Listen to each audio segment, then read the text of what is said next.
Бүгін өзекті мәселе алып погрузчиктер туралы әңгіме айтамыз. Армысың азаматтар, сіздермен бірге бір көлік каналы. Бүгінгі талқыда спецтехника, погрузчик LF300K атты техниканы талқылаймыз. Бұл техника менің қарамағымда 2013 жылдан бері, то есть 7 жыл маған қызмет етуде. Енді басты кемшіліктеріне келетін болсақ, коробканың түбі төмен орналасқан. Себебі бұл коробка 3 кубтық погрузчиктің коробкасы. Керемет күш беру үшін осылай орналастырылған. Планировка істеген кезде үлкен тастарды ортасына қалып қоймауға тырысу керек. Негізі ортасына түскен үлкен тас астындағы төмен тұрған коробканың түбін кесіп кетуі мүмкін. Қыстың аязды күндерінде шлангылары жарылуы мүмкін. Кабинаның ішінде мотордың дауысы шығып тұрады. Ол үшін шумоизоляция істеуге болады. Дөңгелектері қымбат тұрады. Бір дөңгелек құны 160-200 мың теңгеге дейін барады. Жақсы дөңгелек 4-5 жыл жүріс береді. Бұл техника жаңадан мінген адамдар шошынып қалуы мүмкін. Неге десеңіз, дөңге қырға көтерілгенде жылдамдығы азая бастайды. Оны сезген оператор погрузчикке не болды деп үрейлене түседі. Тағы бір айтатын жайт, бұл белі соғуы мүмкін. Бел туралы артынан әңгіме етерміз. Комментарий қалдырып жаза кетіңіз. Сіздің бір ауыз сөзіңіз маған қанат беретін, ұмытпаңыз. Мен ана тілімді құрметтеймін. Сізді қызықтыратын көліктер болса жаза отырыңыз. Міндетті түрде жауап беремін. Бағанағы жоғарыда айтып кеткендей, бұл техника 2013 жылы пойыздың эшелонынан жаңа қалпында өзім сатып алдым. Сол кездегі бағасы $38.500 тұрды.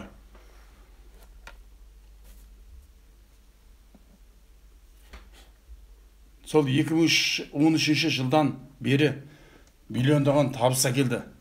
Өз құнын бір жылдың ішінде ақтап шығарды. Мен өзім оператор отырғызып, үлкен мекемемен жұмыс атқарамын. LF300K турбина мотор орналасқан. Уақытында майын ауыстырып, 250-300 мотосағатта фильтрлерімен қоса ауыстырып отырсаңыз, сізге ұзақ қызмет ететініне мен сенімдімін. Бұл темір ғой. Темірде тіл болмайды. Майлап қарап күтпесеңіз, күнде тоқтайды. Сол үшін де аса күтім керек. Қытайдың техникасы комфорт жағынан нашар болса да, қосалқы бөлшектері қол жетімді, қолайлы бағада, жайлығында, салыстырмалы жағдайда Европаның да, Американың да техникасынан кем түспейді. Ал енді артықшылықтарын айтатын болсақ, артықшылығы жетерлік, өте қолайлы да төзімді. Мен 7 жылда аккумулятор айырбастамадым. Ремень вентилятордың айырбастаған жоқпын. Гидравликасы мықты келеді. Талай батпаққа батқан КамАЗдарды, китайстерді шығарғанын көрдім. Бұл погрузчикте джойстик орналастырылған. Бір саусақпен жұмыс істеуге болады. Тағы бір айта кететіні, кейде түтіндеуі де мүмкін. Бұндай кезде форсункаларын алып тазалап салып отыру қажет. Сол кезде аппаратураға зақым келмейді.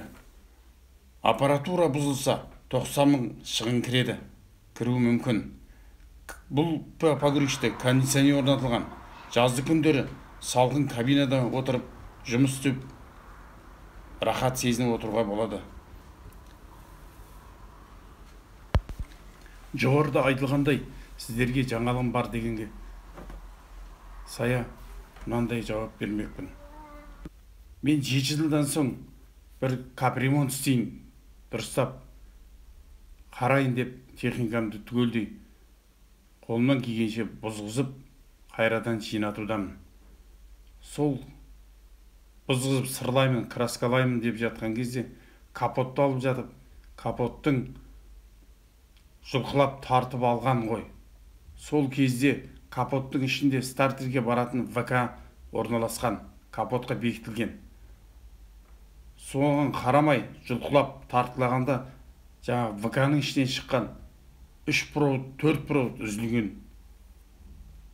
Оны ешкім байқамаған. Барын жинап, сырлап, краскалап болғаннан кейін техниканы оталдырайын десеңіз, оталмайды, тоқ жоқ.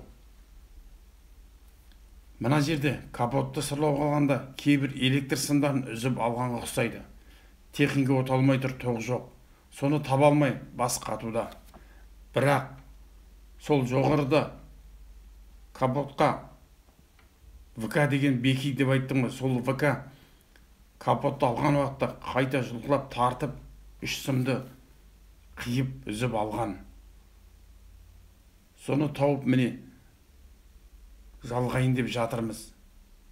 Бұл 3 провод основной, ең күрделі де өтетін основной проводтың жанына барып беки деген.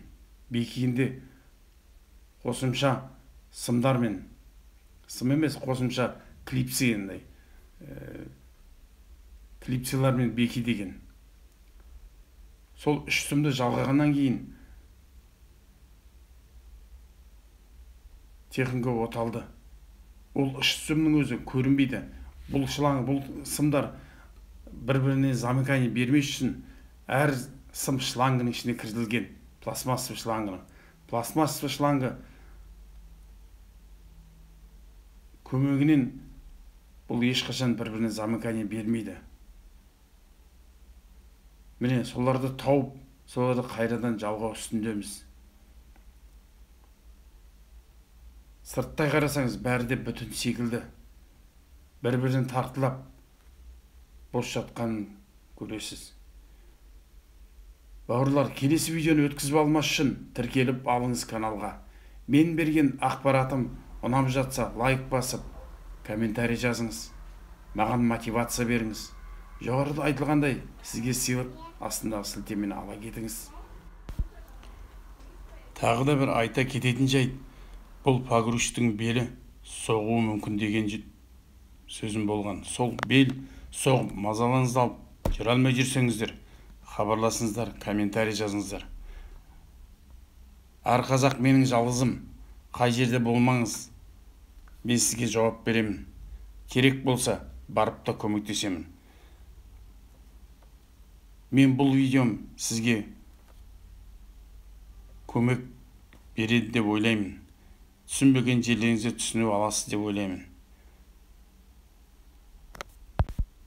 Және де техниканы, погрузчикті өз қолыңызбен қалай сырлап, краскалап, жаңартып алуға болады екенінде көрсете аламын. Жай ғана өзіңіз-ақ краскалап, өзіңіз-ақ жаңартып аласыз. Жап-жаңа техника жүргендей болып өзіңіз сезінесіз. Сіздің де қолыңыздан келетініне мен сенімдімін. Ешкімнің көмегінсіз-ақ, ешкімге қол жаймай-ақ өзіңіз істеп аласыз. Қош болыңыз, бауырым.